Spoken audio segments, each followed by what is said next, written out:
CGTN Türk özel yayınına hepiniz hoş geldiniz. Bugün konuğumuz uluslararası ilişkiler uzmanı Doktor Ahmet Şairoğlu. Kendisi şu an Viyana'da, programımıza oradan katılıyor. Sayın Şairoğlu, yayınımıza hoş geldiniz. Merhaba efendim, hoş bulduk. Sayın Şairoğlu, Ermenistan ve Azerbaycan Barış Anlaşması metninin tamamında anlaşma sağlandığı açıklandı. Açıklamada Azerbaycan Dışişleri Bakanı Ceyhun Bayramov'dan geldi. Bayramov, Barış Anlaşması metninin müzakerelerinin tamamlandığını söyledi. Uzlaşma sağlanamayan son 2 maddede kalmıştı. Ermenistan bu 2 maddede de Azerbaycan'ın önerilerini kabul ettiğini söyledi. Şimdi biz bu gelişmeler ışığında meseleye bakarsak Ermenistan ve Azerbaycan arasında kalıcı bir barış anlaşması sağlandı diyebilir miyiz? Evet, ben de CGTN kanalının izleyicilerini AGİ toplantısından Viyana'dan selamlıyorum. Aslında 2020 yıl 2. Karabağ Savaşı'nın ardından taraflar arasında gah Rusya'da, gah ABD'de, Avrupa'da, çeşitli ülkelerde toplantılar, barış görüşmeleri gerçekleşti. Ve artık son 1 yıldır ki Erivan ve Bakü arasında direkt diyalog şeklinde görüşmeler devam ediyor. Bu daha rahat ve daha kolay süren bir barış görüşmeleriydi ve masada 15 şart var idi.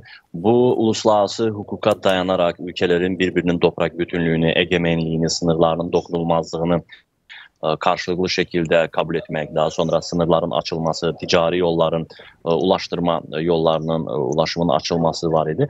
Bir tek 2 şart var idi ki Ermenistan bu şartı yerine getirmekten imtina ediyordu. Bu da neydi? Azerbaycan haklı olarak şart ileri sürdü ki uluslararası mahkemelerde, adalet mahkemelerinde ülkeler birbirine karşı tüm davaları geri çekecekler ve gelecekte birbirine karşı herhangi bir iddiada bulunmayacaklar, ya maddi tazminat şeklinde ya toprak iddiasında bulunmayacaklar ve ikinci şart, ülkeler devlet sınırına yakın arazide 3. ülkeye ait askeri güçlerin yerleşmesine izin vermeyecekler. Bu şartlar aslında uluslararası hukuka dayanarak ileri sürülen şartlardı ve Azerbaycan Cumhuriyeti arazisinde zaten hiçbir ülkenin askeri mevcutluğu yok şeklindedir. Azerbaycan sınırlarını Azerbaycan ordusu bugün gözlemlemekte. Ama Ermenistan'da farklı bir durum var. Bugün Ermenistan'la Avrupa Birliği arasında bir anlaşma var. 2 yıllık süreçte şartı sınır hattında Avrupa Birliği'nin bir gözlemci, yarı askeri, yarı polis şeklinde istihbaratçılardan oluşan bir 200 kişilik bir grup var. Onlar zaman zaman sınırda gözlem yapıyorlar. Azerbaycan'ın askeri mevzilerine yönelik gözlem yapıyorlar. Bu tabii ki Azerbaycan'ı rahatsız ediyor. Bu şartı Azerbaycan ileri sürmüştü. Nihayet uzun süren bu görüşmelerin ardından Erivan, Ermenistan iktidarı bu şartları da kabul etti. Artık taraflar arasında herhangi bir anlaşmaya uymayan bir şart kalmadı.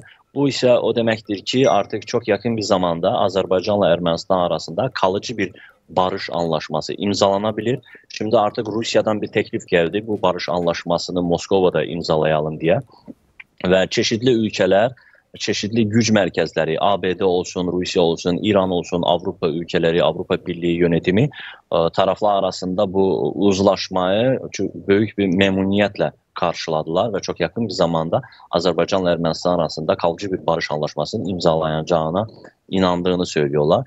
Bir sorun kalmıyor ve barış anlaşması imzalandıktan sonra bir de bir şart var idi. Bunu da Azerbaycan ileri sürmüştü ki Ermenistan Cumhuriyeti'nin anayasasında Azerbaycan'a ve Türkiye'ye yönelik bazı arazi iddiaları var idi. Onlar anayasada böyle bir ilginç de olsa böyle bir madde var ki Azerbaycan'ın bazı toprakları Ermenistan'a aitti diye, tarihi topraklardı diye. Yani o yüzden imzalanacak barış anlaşmasından önce Ermenistan bir referendum düzenlemeli ve anayasaya değişiklik yapmalıydı. Bu Azerbaycan'ın ileri sürdüğü şarttı.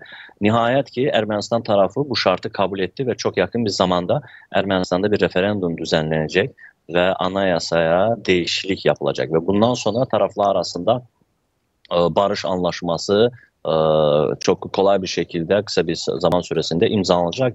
Tabii ki taraflar arasında sınırların açılması, ulaşımın açılması, ticari yolların, karşılıklı geliş gidişlerin açılması, tam bir barışçıl iki komşu ülke olarak yaşamaya devam edeceğiz. Bu barış anlaşması imzalandıktan sonra yani umutlarımız çok büyüktü bu konuda. Ben de bu anayasa kısmına değinecektim. Şimdi istenen şartlar var. Aslında Ermenistan hani bu şartlara nasıl yanıt verecekti, nasıl yanıt verecek diye soracaktım. Siz cevabını verdiniz bana. Eklemek istediğiniz başka kısım var mıdır bu konuyla ilgili, anayasa mevzusuyla ilgili? Evet, anayasa mevzusu Ermənistan kamuoyunun içinde çok hassas bir konuydu.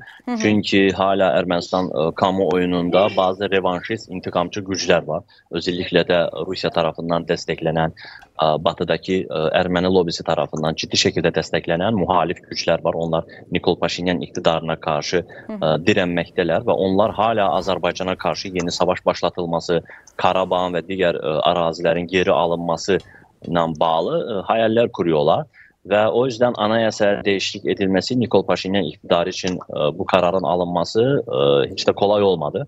Ama Azerbaycan'ın şarttı yani bu yerine getirilmezse o zaman imzalanacak barış anlaşmasının bile hiçbir yasal gücü kalmayacaktı. Çünkü her bir ülke imzaladığı uluslararası yasaları, anlaşmaları kendi meclisinde, parlamentosunda müzakereye çıkarıyor. O anlaşmanın milli anayasaya uygun olup olmamasını tartıştıktan sonra karar veriyorlar. Eğer bugün Bakü ile Erivan arasında bir barış anlaşması imzalanacaksa, yarın Nikol Paşinyan iktidarı devrildikten sonra örneğin yeni gelen bir iktidar imzalanan barış anlaşmasının Ermənistan anayasasına uygun olmadığını söyleyerek bunu çok asanlıkla iptal edebilir ki bu da yeni bir savaş demektir. O yüzden Azerbaycan imzalanacak barış anlaşmasının Ermenistan'da da bir yasal zemin kazanması için ilk önce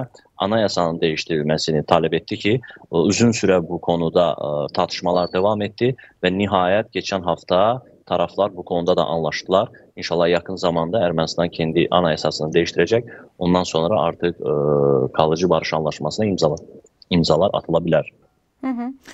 Sayın Şairoğlu, son olarak şunu sormak istiyorum. Şimdi Ermenistan ve Azerbaycan arasında bir anlaşma sağlandı. Fakat ülkelerden gelen tepkiler nasıl? Sizler nasıl değerlendiriyorsunuz? Yani Azerbaycan bugün savaşı kazanmış bir ülke. Kendi toprak bütünlüğünü, sınırlarının dokunulmazlığını berpa etmiş, tesis etmiş bir ülke. Biz tabii ki Ermenilerle, Ermenistan'la bundan sonra düşmanca yaşamak istemiyoruz. Aynı bölgede, aynı Kafkasya'da, Güney Kafkasya'da yaşayan iki ülke olarak bundan sonra iyi bir komşuluk şəraitində yaşamak istiyoruz. Ermənistan'da bununla bağlı farklı düşünceler var. Az önce söylediğim gibi intikamcı, revanşist güçler var. Bir de Ermeni kilsesi, Ermeni lobisi var Batı'da ki onlar kışkırtmaya çalışıyorlar bu Ermenistan'daki bu durumu, onları yeniden Azerbaycan'a veya Türkiye'ye karşı yeni savaş başlatmasıyla bağlı. Oysa Ermənistan 2020 savaşında tamamen mağlup olmuş bir ülke.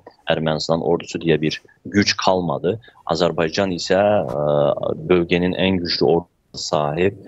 Öte yandan Türkiye ile, Pakistan'la, İsrail'le ciddi ilişkilere, askeri, siyasi ilişkilere sahip bir ülkedir. Bundan sonra bir avuç Ermənistan'ın Azerbaycan'a karşı herhangi bir toprak iddiası ileri sürmek ve savaş başlatmak şansı ve potansiyeli yoktur. O yüzden Ermeni halkının mutlu bir geleceği için kısa bir zamanda Azerbaycan'la barış anlaşması imzalanması şarttır. Bu Ermeni halkının geleceği içinde, kendi çıkarları içinde çok olumlu bir perspektifdir.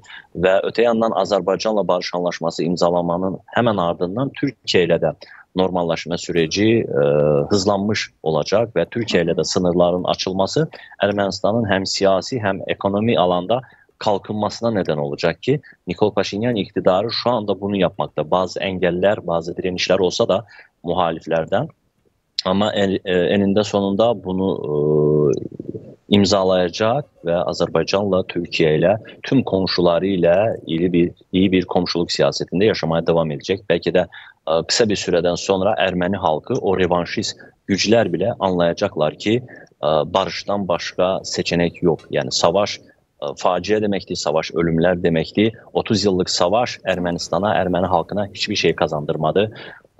Ölümler, asker kayıpları, ekonominin çökmesi ve siyasi olarak Ermenistan'ın bir künce sıkıştırılması bugünün şartlarıdır. Ama barış anlaşması imzalanırsa Ermenistan yeni bir kalkınma dövrüne geçer. Azerbaycan'la, Türkiye ile, tüm dünya ülkeleriyle iyi bir siyasi, iktisadi, ticari ilişkilere sahip olur. Peki. Teşekkür ediyorum değerli katkılarınız için. Çok sağ olun. Ben teşekkür ederim. CGTN Türk özel yayınında uluslararası ilişkiler uzmanı Doktor Ahmet Şairoğlu yayın konuğumuzdu. Kendisine bir kez daha teşekkür ediyorum. Biz de programımızı burada sonlandırıyoruz. Bir başka programda görüşünceye dek hoşça kalın.